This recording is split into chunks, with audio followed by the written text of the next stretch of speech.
Alpionis présente les petites histoires de transformation.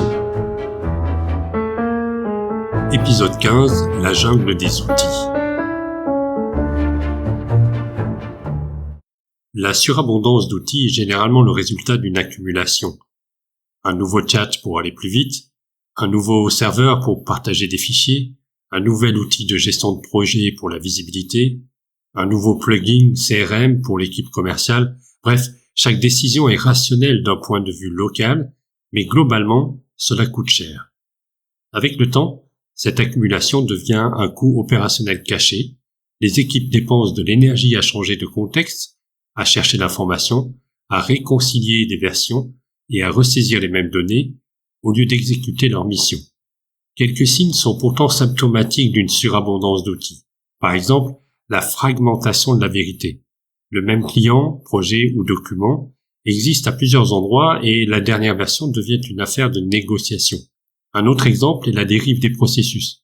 Les équipes ne suivent plus le processus que vous avez conçu au départ, elles suivent le chemin de moindre résistance offert par les outils qu'elles préfèrent. Autre exemple encore, une croissance des coûts invisibles. Les abonnements de licences se multiplient, l'architecture des systèmes devient fragile et les demandes de support augmentent, sans gain proportionnel en vitesse ou en qualité. Devrait-on réduire le nombre d'outils ? Oui et non. Si vous n'optimisez que la couche logicielle, vous augmentez souvent la complexité ailleurs. Davantage de coordination, plus d'ajustements, plus d'exceptions. C'est pour cela que la surabondance d'outils touche particulièrement les PME. Les mêmes personnes cumulent plusieurs rôles, donc supprimer des systèmes d'un coup augmente la charge cognitive et les interruptions dans toute l'organisation. Ajoutons maintenant l'intelligence artificielle à l'équation. Une intelligence artificielle intégrée peut accélérer la rédaction, la synthèse et la recherche, mais seulement si votre information est structurée, soignée et accessible selon des règles claires. Si votre connaissance est dispersée, l'intelligence artificielle résumera avec assurance la mauvaise source, amplifiera les incohérences et créera une fausse impression d'alignement. Et du point de vue des risques, plus vous avez d'outils, plus vous augmentez votre exposition aux fuites de données, aux erreurs de configuration et au partage non maîtrisé, en particulier lorsque les prompts et les sorties de ces prompts peuvent contenir des informations sensibles sur l'entreprise. Alors que faut-il faire ? Premièrement, cartographier le travail, pas les outils.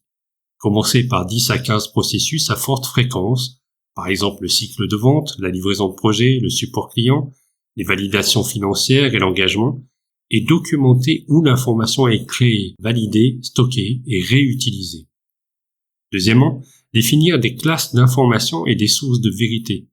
Pour chaque type d'information, données clients, contrats, plan de projet, procédure, définissez un emplacement de référence unique et un cycle de vie dont les statuts vont de brouillon à valider jusqu'à archiver. Troisièmement, rationaliser avec une taxonomie claire. Séparer les outils en communication cœur, gestion documentaire, gestion de projet, applications métiers et utilitaires locaux.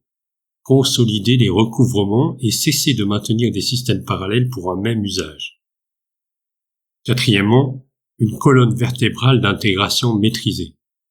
Quelques points d'intégration solides valent mieux qu'une multitude de connecteurs fragiles. Standardiser les identités, les droits d'accès, les règles de rétention et la classification des données. Enfin, cinquièmement, mettre en place une gouvernance pour éviter la rechute. Un responsable par plateforme, un guichet d'entrée pour tout nouvel outil avec business case, contrôle sécurité et plan de sortie. Une transition limitée dans le temps lors d'un remplacement et une revue trimestrielle du portefeuille fondée sur des métriques concrètes, temps passé à trouver l'information, taux de duplication, adoption, usage des licences, taux d'incident, coût par employé. Il s'agit de réduire la pression pour rendre la collaboration plus efficace, plus sûre et plus scalable. L'objectif est un environnement de travail numérique cohérent où l'intelligence artificielle devient un multiplicateur fiable plutôt qu'un amplificateur de chaos.